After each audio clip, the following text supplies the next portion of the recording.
നമസ്കാരം. ഓം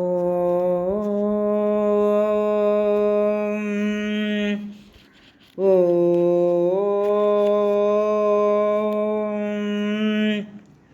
ഓം.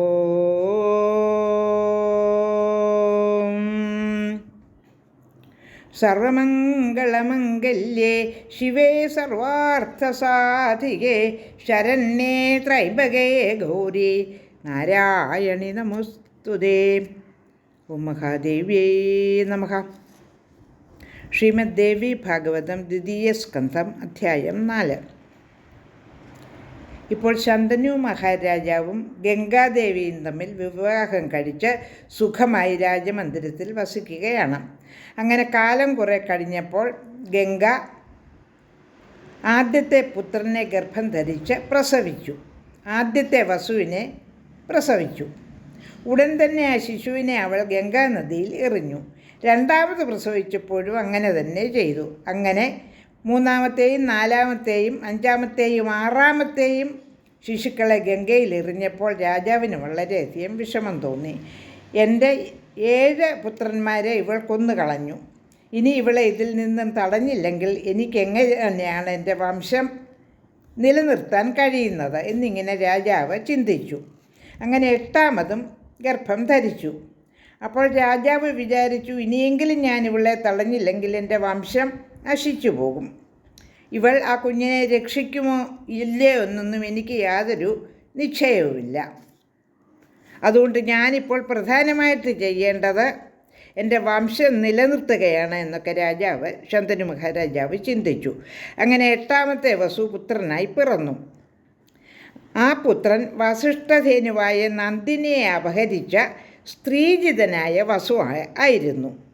ആ പുത്രനെ കണ്ടിട്ട് രാജാവ് കാൽക്കൽ വീണ് അവളോട് പറഞ്ഞു, നിന്റെ ദാസനാണ് ഞാൻ, അല്ലയോ സുന്ദരി. ഞാൻ നിന്നോട് അപേക്ഷിക്കുകയാണ്, എനിക്ക് ഈ പുത്രനെയെങ്കിലും നൽകൂ. നീ എന്താണ് അടുത്ത ശ്ലോകങ്ങളിൽ വിവരിക്കുന്നത് എന്ന് നോക്കാം. ശ്ലോകം 30.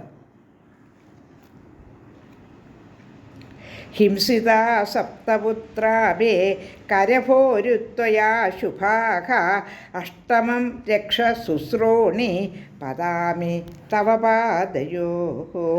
സുന്ദരി, യോഗ്യന്മാരായ 7 പുത്രന്മാരെ നീ കൊന്നു. ഈ 8ാമത്തേതിനെ രക്ഷിക്കൂ. മനോജ്ഞാംഗി, ഞാൻ നിൻ്റെ കാൽക്കൽ വീഴുന്നു. ശ്ലോകം 31. അന്യദ്വൈ പ്രാർത്ഥിതം ദേദ്യ ദദാമ്യഥ ച ദുർലഭം വംശോ മേ രക്ഷണീയോദ്യ ത്വയാ പരമശോഭനേ. നീ ആവശ്യപ്പെടുന്ന മറ്റെന്തും അതെത്ര ദുർലഭമായാലും ഞാൻ നൽകുന്നുണ്ട്. ശുഭശീലേ, എൻ്റെ വംശം നീ ഇപ്പോൾ നിലനിർത്തണം. ശ്ലോകം 32. അപുത്രസ്യ ഗതിർനാസ്തി സ്വർഗേ വേദവിദോ വിദുഃ തസ്മാദദ്യ വരാരോഹേ പ്രാർത്ഥയാമ്യഷ്ടമം സുതം. പുത്രനില്ലാത്തവന് സ്വർഗപ്രാപ്തിയില്ലെന്ന് വേദജ്ഞന്മാർക്കറിയാം. അതുകൊണ്ട് സുന്ദരി, 8ാമത്തെ ഈ പുത്രനെ എനിക്ക് തരൂ. ശ്ലോകം 33.